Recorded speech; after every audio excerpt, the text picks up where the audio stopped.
সালাতের গুরুত্ব অপরিসীম। ৫ ওয়াক্ত সালাত দিনের খুঁটি। পরীক্ষা পরিবেষ্টিত দুনিয়ার জীবনে সালাতই মুমিনের হৃদয়ের প্রশান্তি, অন্তরের আলো।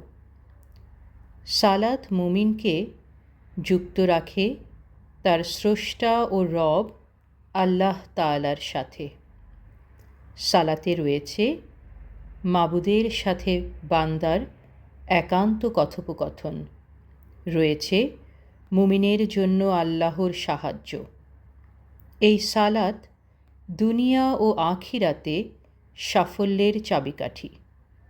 আর এজন্যই ৫ ওয়াক্ত সালাতের জন্য আজানে মুসলিমদেরকে আহ্বান জানানোর সময় মুয়াজ্জিন বলেন, হাইয়া আলাস সালাহ, সালাতের দিকে এসো।